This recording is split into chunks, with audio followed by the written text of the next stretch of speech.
Do you think it will be 4K? No.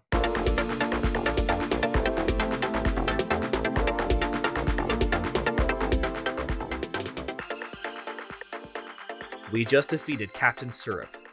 Now it's time to recover and have a chat. With me today, I have Gerardo, the Septum of the Famicom. Greetings. And Teresa, the Marquis of the Nintendo Entertainment System. No. What exactly am I displaying on this marquee? No, you are the Marquis. I know, but the... Marquis is in like the royalty title. Gotcha. Not as in like the movie theater Marquis. I have learned something. I was thinking of like an arcade machine marquee. Oh, okay. Oh, that would have been a cool one. The Marquis of the Marquis. Ooh, the marquee of the PlayChoice 10 Nintendo arcade system. Well, in any event, I am Hunter, and I am also here. We've recently been getting some rumors. I don't know, rumors is the right way to word it, considering we have job listings and stuff now. But there's a lot of discussion going on about the follow-up to the Nintendo Switch, the next Nintendo console. And I thought that it'd be an interesting idea to kind of discuss what we would want to see in a new Nintendo console, what we expect to see based on the limited knowledge that we have now, and kind of when we would expect this to come out, if that makes sense. And I think at some point we were talking on a previous episode. I think you, Gerardo, you mentioned that you thought that the console was coming out sometime next year, specifically when we were talking about Metroid. Mainly because we haven't seen any gameplay of Metroid Prime 4 yet. Because they recently just launched the remaster of the first game, and the rumors have it right now that they're working on porting Metroid Prime 2 and 3 particularly as a bundled release by the end of this year. But like not remastered, just a straight port. So yeah, it kind of makes sense to me timeline-wise that they're leading up to the release of Metroid Prime 4. If Tears of the Kingdom could potentially be one of the last Switch games, maybe the last Switch game, Metroid Prime 4, depending on the scope that the developers have been like aiming for with the project, I wouldn't be surprised if they were aiming for a next-gen Switch release. Some of the rumors around Scarlet and Violet's development suggested that they were aiming for a more powerful system as well. I don't know, just like my initial thoughts of hearing any sort of rumors or anything like that is I still think it's a bit too early in at least my mind, but it's always fun to just speculate about what it could be, and that's why I'm happy to discuss this here with you guys right now. The top of my head is I hope that it keeps the like how the Switch is now with the portability aspect. Even though I don't use it that much, I feel like the whole concept of the Switch being something you could use at home, that's, the main console, but also being able to take it still and still being as powerful as it is at home, because undocked Switch isn't the most comfortable experience depending on the game you're playing. And if any hopes that I had so far is just like, I hope it's powerful, much more powerful than the Switch could have. At least, start with the better battery life in handheld mode. Yeah, I don't disagree with that. And then also with the necessity of a new Nintendo console, I actually think the Switch could continue to be Nintendo's main system for a couple of years. Yeah. Because like right now, I believe Nintendo Switch has been Nintendo's main system longer than any of their previous systems had been their main system. I believe the record was like roughly 6 years, and now we're like we're on year 5. No, I think we're on year 6, right? Oh, it 2017. Yeah, actually. Yeah, it launched in 2017. So even if they announced it right now, the next system probably wouldn't come out until like the Switch's year 7 at the minimum. I'm actually of the opinion that Nintendo doesn't necessarily need to release a new system right now, and that's because the Switch's sales figures are still solid. Right. It keeps going back and forth with the PS5s, and part of that is due to like the PS5's lack of like dock. But it's not like Nintendo's not selling Switches all over the place right now. Yeah. And so I wouldn't be surprised if they want to keep riding that out, because most of the Switch's releases nowadays are still fairly stable, especially if Tears of the Kingdom runs well with the way that it looks. Definitely the Switch still has a couple more years left in it. Because Breath of the Wild ran very, very well on the Switch. The only issues were the Korok Forest, and as far as I can tell, the Korok Forest is not in Tears of the Kingdom, at least not in the same way that we were used to it in Breath of the Wild. That was like the only problem area, and it dipped to maybe like 15 compared to the mostly pretty stable 30 FPS across the game. And they also patented a new rendering technology, a new rendering pipeline, rather, for Tears of the Kingdom. So I expect that all of those issues that we had previously with Breath of the Wild are essentially non-issues now. The only thing I have to say about that is that I believe the Breath of the Wild is a Wii U game that was ported to the Switch. True, So but that doesn't mean that it's not going to perform better on the Switch. Yeah, and it does. Yeah. I don't believe that, other than Link's Awakening HD, I don't believe that we've seen a Zelda game built for the Switch and only for the Switch. So I slightly disagree with the mentality that Breath of the Wild was built for the Switch, because it's kind of a misunderstanding was built for the Wii U. It's kind of a misunderstanding of how game development works. For the most part, you're developing the game on like in software, and then once you're able to start doing hardware testing, you're targeting mainly like specific features for that console, not necessarily the power of a console. And with console development in general, as far as I can tell, is just as soon as you've finished creating one console, there's an entirely different team dedicated to building the next one right away. Like as far as like the PS4 and the PS5 were in development at the same time, and after the PS4 launched, all of the people on the PS4 team went to the PS5 team. And the PS6 is already in development. It's been in development for years and years. You know, Yeah. It's always a never-ending cycle of two consoles in development at the same time, but mainly one right after the other. So like the Switch was in development. They had Switch dev kits with like internally at Nintendo during the entire development of Breath of the Wild.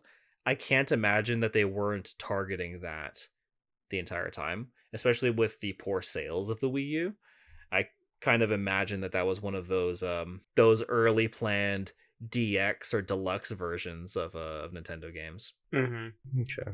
But anyways, that's neither here nor there. Regarding the future Nintendo console currently that we're talking about, there was a new job listing that I think is pretty interesting, and it specifically mentions high performance implementation and cross-platform development, which I think is super cool, because I don't know if cross-platform development necessarily means alongside the Switch. I think that it probably means more so one of the other big three's platforms, and alongside that high performance implementation part makes me feel like they're maybe not targeting like PS5 and like Xbox Series performance, but maybe last gen performance. Like if it runs as well as an Xbox One, that's going to be awesome. I would argue that should be the baseline that Nintendo Yeah. should shoot for. Maybe even the Xbox One X, in my opinion, because I think that I forget for sure, but I believe I looked up the Steam Deck's performance rating is still below the PS4 Pro and the Xbox One X. It's around the same, but slightly lower, yeah. Yeah, so I think that Nintendo should at least target to be more powerful than the Steam Deck. Not saying that those are like directly competing things, but a lot of people compare their form factors a lot. Yeah. And also I believe that a current gen system should be more powerful than the most powerful last gen system. Right, So- yeah. I think that's generally true. With Nintendo is always kind of you never know. I think that if they even get it as powerful as Steam Deck, I think that that'll be a major win. The way that I interpret the cross-platform development, each of the big three will have a lot of developers that communicate alongside third parties. So, for example, like at work, we're always talking about like getting in touch with our contact at Microsoft or getting in touch with our contact at Sony or Nintendo or whatever else to solve a specific issue, like a console specific issue. Being able to do that, or even like at Unity specifically, like, hey, can we get in touch with our Unity contact, or can we get in touch with our Unreal contact to solve this specific issue, or to maybe build some custom tools for us for this scenario in particular. So that's what I would assume that cross-platform development means, is so that way they can talk to a third party that has a solution built for, say, Sony specifically, or for Microsoft specifically. That person will have the knowledge to say like, oh yeah, Microsoft handles their rendering in this way, but for this we really needed to run this way, so let me write a tool for you really quickly, a translation layer for you or whatever else. That's the way that I interpret that cross-platform development. For cross-platform development, honestly, I think the only thing that it has to do with being able to run Switch games on the new hardware. It's possible that it won't be native, like it will have to have like a built-in emulator is a strong word. A translation layer or something like that. Yeah, exactly. I think that's the most likely thing that's referring to. Nintendo's never been afraid to just like leave behind their old hardware. Yeah. They sure aren't. They really want you to buy their next system. Mm-hmm. So, but we do also live currently in a generation that I think has had more cross-platform support with the previous generation than like any other previous generation. Nintendo has been mostly very good at it. Yeah. But yeah, right now we live in a time where you can play PS2 games on the PS5. Yeah, but those have to be like re-released digitally. Yeah, true. What I was gonna say is, looking back at like Nintendo's consoles, the Wii U was backwards compatible with the Wii. The Wii was backwards compatible with the GameCube. Mm-hmm. The GameCube was not backwards compatible, but you could play Game Boy Advance games on it with the adapter. The Wii U was compatible with the GameCube as well, but you weren't able to put the discs in, but the ISOs run natively because it's the exact same architecture. Yeah, you can get the discs to work if you mod it. Yeah. Nintendo like willingly chose to make that not a thing that you could do. And Yeah. I think that's partly because of the Wii U doesn't have GameCube controller slots on it, or GameCube memory card slots on it. Even for the most part, the memory card slots, because the Wii never had the ability to store GameCube saves on it. You could only plug in a memory card. Mm-hmm. That's my theory on it. I don't know that for sure. So I think that there's some information has come out from Nintendo developers since then, to where the main issue was the disc slot. Being able to get the discs to play nicely was just not gonna work. So They decided to just abandon it entirely. But when they were doing Virtual Console and bringing on like some GameCube games onto the Wii U for Virtual Console, they didn't have to do any work at all because it's the exact same architecture. It's just a more powerful hardware for the exact same architecture. Yeah, that makes sense. Which actually kind of leads me into the reason why I think it's probably going to be the exact same architecture for the follow-up to the Switch, is because they did a lot of work on the Switch in particular to make it, one, the docking and undocking work like super well, but they were using that same software, like OS architecture, for so many years, literally from the GameCube to the Wii to the Wii U. That spans 3 separate consoles. They really like building stuff once and then upgrading the hardware, making it more powerful, and that's kind of their approach to consoles as of the past several generations. And I don't see them not following that same trend for the Switch, where they literally spent all that time and it works super, super well. So having some like optimizations for the OS and whatever specific features for the OS to work well on the Switch 2 or whatever else. I do doubt that they would abandon the hybrid model at this point. Like, it's been so successful for them. Do you think they would keep cartridges in that case then? Yes. I want to say yes, because the only disc-based portable system that's ever existed was the PSP. Getting a disc drive that small is a bit rough. Yeah, I bet. I think. I'm assuming. I don't know that for sure. So cartridges makes the most sense for me. Like continuing that, following up on that, like looking at the difference between like a 3DS cartridge and a DS cartridge, they have a pretty similar form factor. It's hard to say because Switch cartridges are more expensive to develop than like a disc is. I'm curious to hear your answer for this because I do not have much knowledge about Switch cartridges in general. As far as I understand, there's like actually no real like game data on the cartridge itself, if I'm to be believed. There is. Yeah, There is? What do you mean? Yeah. Like, see, when I think of current gen systems, even like PlayStation and stuff like that, like the disc or the cartridge is just a means to just like pull from a server, at least in No. Sony's case, I- saying that you can download So- this data. Yeah, I know what you're talking about, and that's up to the developer, because the way that it works is that the Switch cartridges are like their base stock is made with different sizes, Mhm. and the larger sizes cost more for the developer or the publisher to purchase to put their game on. So a lot of publishers try to save some money by purchasing the smaller side and then having a day one patch that installs the rest of Hmm. the game. I see. So for the But, base game itself, though, like the engine and everything, the game does run off of the cartridge. And when you're playing a Switch game or a PS5 game or an Xbox Series game, you're playing it off of the disc. But there is some stuff that is downloaded to the system's memory, like 3D models and art and stuff like that. But for the most part, you are playing it off of the either disc or cartridge. Even then, it can still be up to the developer, because there are Sure. cases where I forget which Call of Duty it was, but I believe it was a Call of Duty where on the disc itself only had like 100 megabytes of data, and all that data did was tell the system to call to a server to download the full game off of that server. Yeah, but for the most part, at least, it's almost always that the game is running Yeah. off of the cartridge rather than system memory. Well, that's good to know.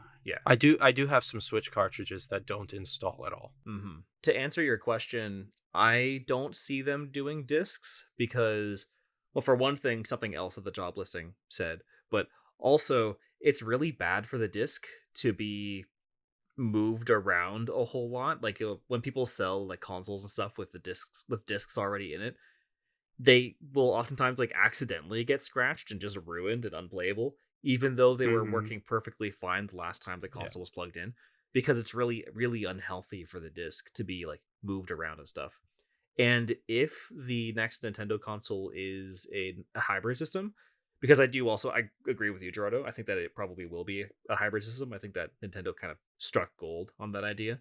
It would be ridiculous to put a disc into that. Something that people are actually going to like walk around with, and not just like transport consoles, but like play it on the go. That's going to be super unhealthy for it. And look at how a lot of the PSP games, game discs ended up. And that's with them being inside of their own little shell. So I forgot don't to see mention that. earlier. Yeah, I don't see that UMD. ever happening again. That's true. Actually, my PSP is currently having this issue where when it's trying to read the disc, if you have you're holding the PSP at an angle, like a 30-degree angle, it has trouble reading the disc. Like it won't read the disc. And then if you just turn the PSP to like a flat 0-degree angle or a 90-degree angle, and it'll read it like quickly and perfectly fine.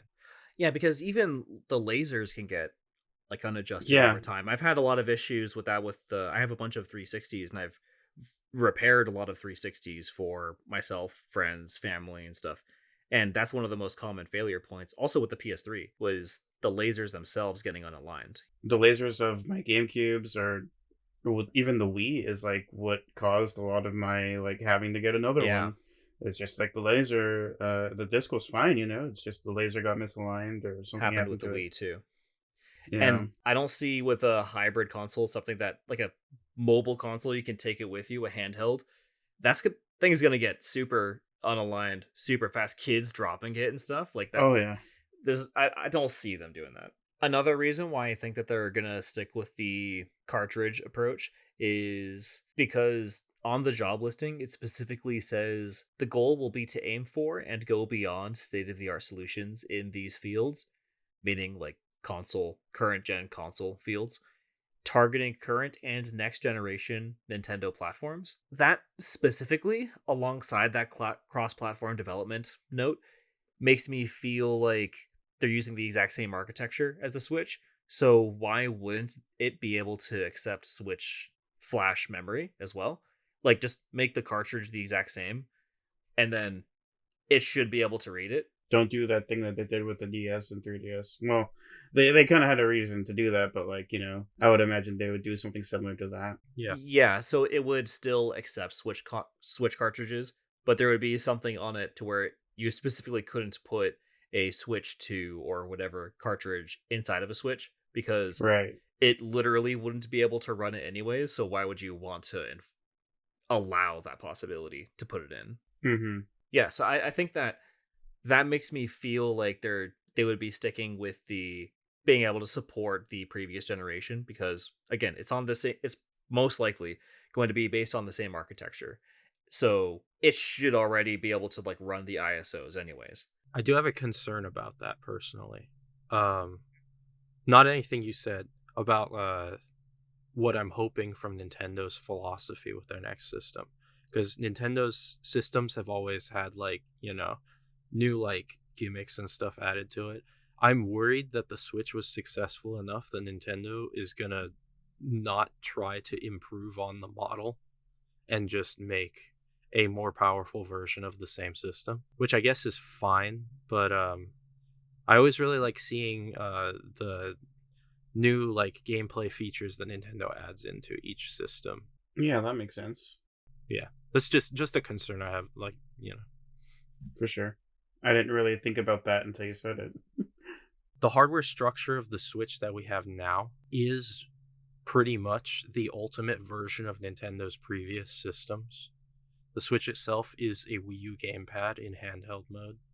The Joy-Cons are Wii remotes.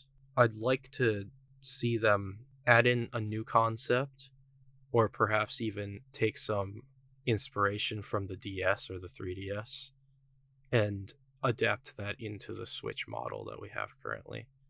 Just to, add a little flair to the new system. So in an interview, I think this was 2021. I couldn't find the interview in particular, but I do remember a lot of people talking about it at the time, where Nintendo was talking about the next generation platform.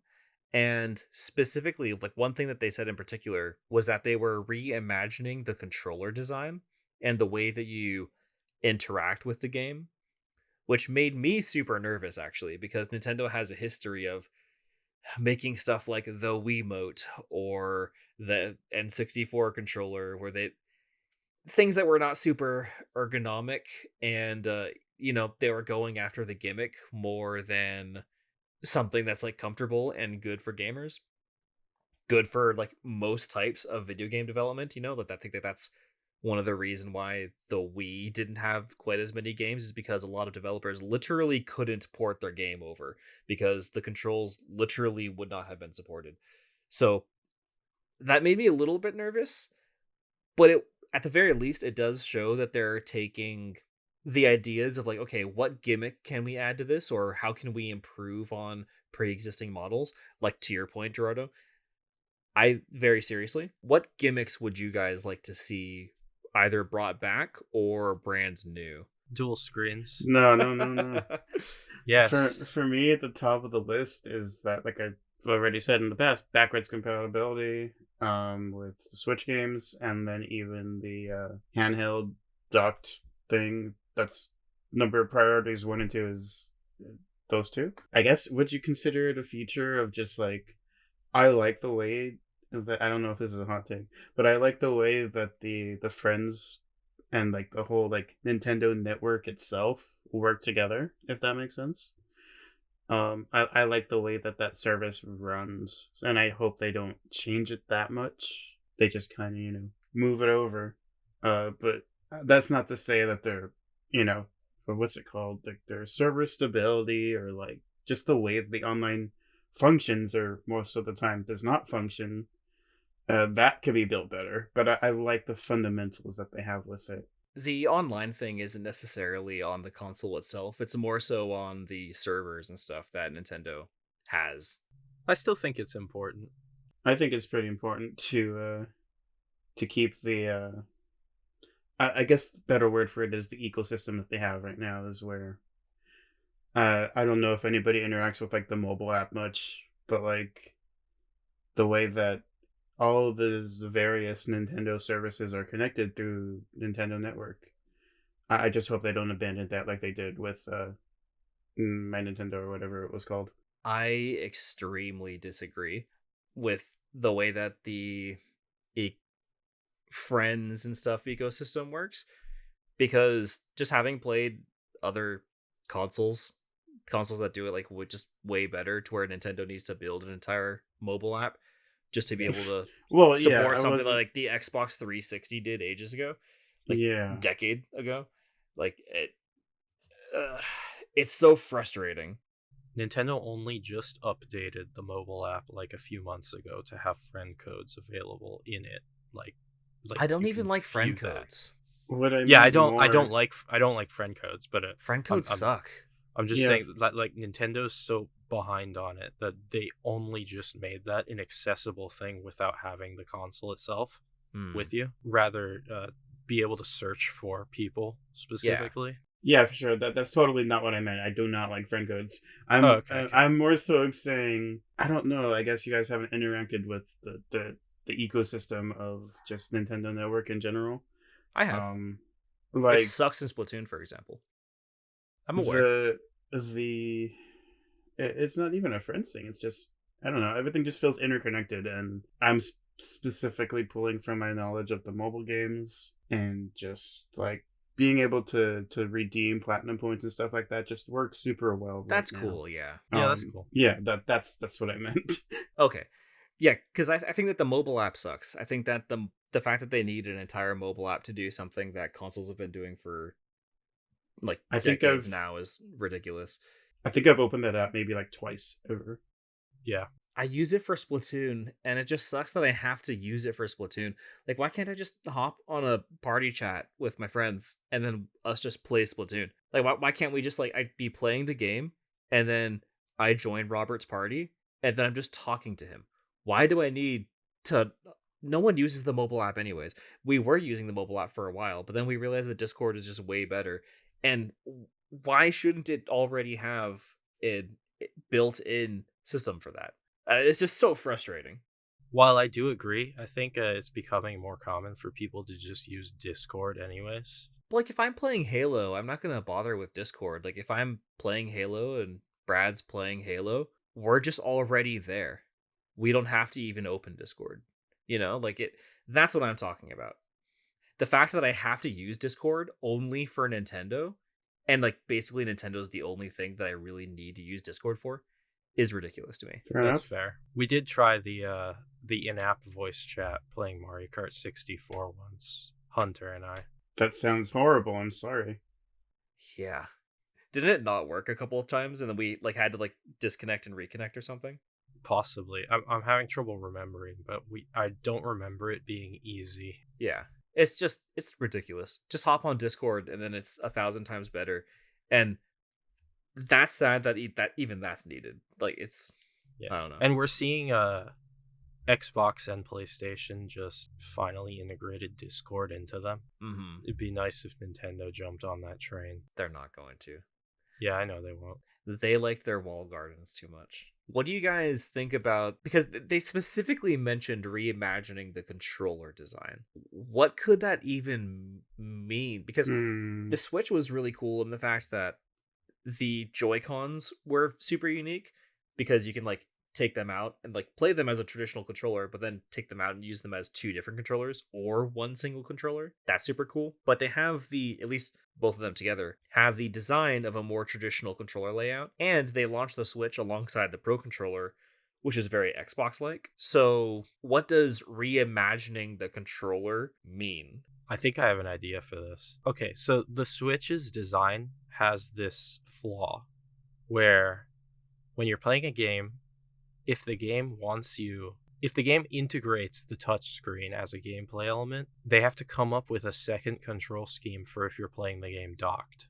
And I remember, especially at the beginning, there were a couple of games that only let you play them in handheld mode because they relied on the touchscreen for that. Now, taking that, looking at the PS5, PS4 controller, and looking at the Steam Deck, I think they could improve it by adding a touchpad to it. I think that a trackpad would be super cool because like I use it all the time for the Steam Deck and I'm one of those few people that have the Steam controller and absolutely love the Steam controller, and I use the Steam controller as my primary controller for PC games that normally you can only play with mouse and keyboard. And I think that it's a similar thing with the Switch and the touchpad. You could use the same reason. I can only play this game with a Steam controller because of the way that this game is unfortunately built. Whereas like, okay, well, this DS game was super specific to the DS because of the touchpad. But if I'm playing it docked, then I can't necessarily do that. So if they ported that game over, it'd be impossible to play anyways on the Switch, docked. But if they have some kind of like trackpad or something, then bam, automatically it's able to be played. A while ago, I did play through some of The World Ends With You on the Switch, and they had to completely redo like the combat and because of the like control scheme difference between the DS and the Switch. And playing that game, especially docked, was pretty awkward because they replaced the like touch screen controls with Joy-Con motion control. Okay. Which is like it's less accurate. So it was a bit more of a struggle, but you know, I wanted to play the game docked because I like to do that when I'm at home. Mm-hmm. So I was forced to have to deal with that control scheme. And like the game is still fun. Mm-hmm. But so that's why I think so, because then you could use the touchpad on it in place of the touch screen, which is in the dock itself. Yeah. I agree that they should abandon the Joy-Con, but I don't think that they should abandon the concept.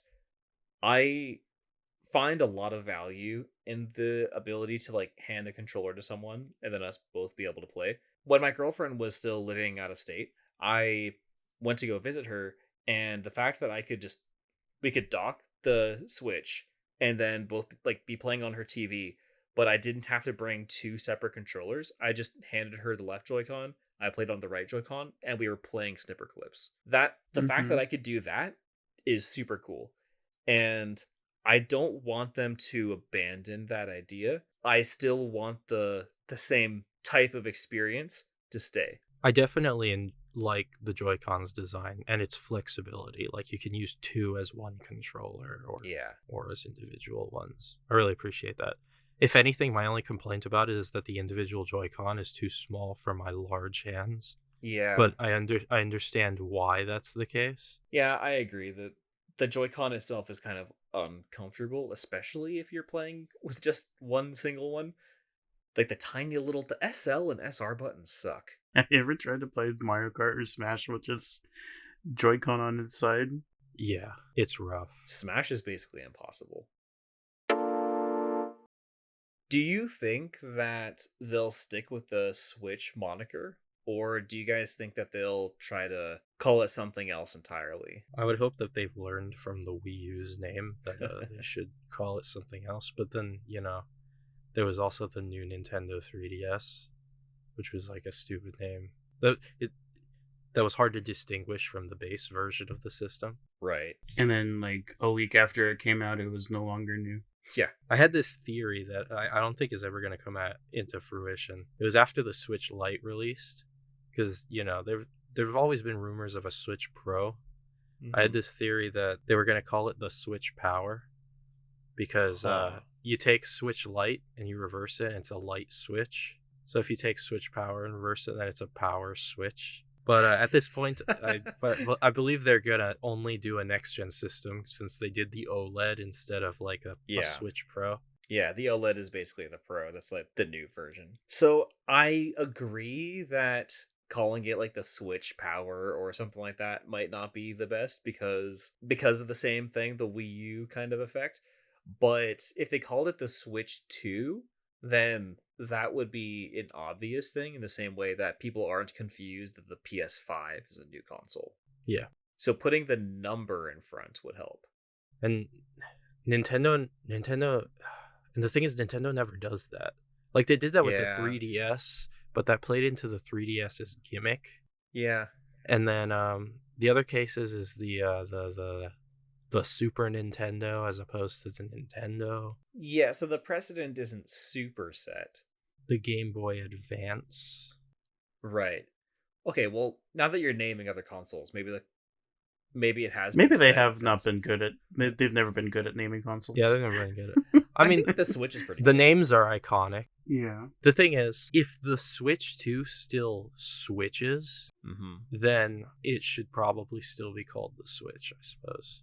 And that's what I think that we're all kind of hoping is that it still switches. Yeah. Okay. The Nintendo Twitch. You put the 2. The 3 Switch. The new Nintendo Switch. Yeah. The super new Nintendo Switch. Ultra 64. Ultra 3 Pro. Advance. Just all of the subtitles in one. With new funky mode. With new funky mode. What that even mean as a console? Yeah, I really hope it's not called the new Switch because it was already confusing enough going to a GameStop and asking for a used new 3DS. Doing that for the Switch, a used new Switch, and people might not entirely understand. To be fair, the new 3DS was basically like a 3DS Pro. Like, it was just, there wasn't even that many exclusive games. Like, it was basically just a 3DS. Same everything, same online market, same everything. But the new Switch, with it being a completely new console, well, I don't know, because then there's all of the signs pointing to it rather being backwards compatible too. I almost could see them doing that, considering it like a small upgrade. I don't know, branding it as like a better version of the Switch rather than its own console. They should just tagline, hey, this is a new one this time. The biggest problem is getting the consumer base to recognize it as a new system and then invest in it because of that. Yeah. And I really only see them doing that if they call it a Switch 2 or something different entirely. Yeah. I wouldn't be surprised if we have a repeat of the Wii U. Yeah, because again, they did it with the new 3DS. And I doubt that the new 3DS sold enough to like replace the original 3DS's sales because of its recognizability as like a system that's capable of playing a couple more titles than the regular 3DS was able to play. Yeah, a lot of the marketing was just that it's a new 3DS, not that it's a new console. It's not a new handheld. It's just a new 3DS, guys. It's the new one. It just gets recognized as a version of the 3DS or as just a 3DS. That's what a lot of the marketing pointed towards. Yeah. This is gonna sound ridiculous, but just I'm gonna say it anyways. Imagine this. Imagine you have your Switch, right? And then you take another Switch. I'm holding it right now, so I don't have to imagine. You take a second Switch and you attach it to the top of your Switch. And now you have a dual screen Switch. A Switch DS. No. And then you can take the top screen off and put it in the dock and then use the Switch as the controller, like a Wii U gamepad for your docked Switch. So I would need to buy 2 consoles in order to get the full experience. Yeah, they could sell it as like half of the system, and you buy 2 of them and then connect them together and then to make like the full system. Or even beyond that, what if you can just keep connecting more? a 3 Switch. This is the true Game Boy Advance player, what they always wanted them to be. The Nintendo stack of power. Of the Switches. Nintendo Stack. That's what they would call it. Oh man, the stack. I think you're onto something here. The Nintendo Stack. I don't know. I'm almost a little down for that idea, and it would be very Nintendo to force us to buy not just a peripheral, as they often freaking do, but to buy an entirely second console. And you know what? We're gonna do it. Yeah, like I would do it. Yeah. Now that we've recovered and had ourselves a little chat, what did you think? Leave us a comment on YouTube and like the episode. That really helps us out. We're also on Twitter and Instagram at the Low HP Podcast if you want to reach out there. And subscribe if you want to catch more of us on YouTube. We're also on Apple Podcasts and Spotify. Links in the show notes as always.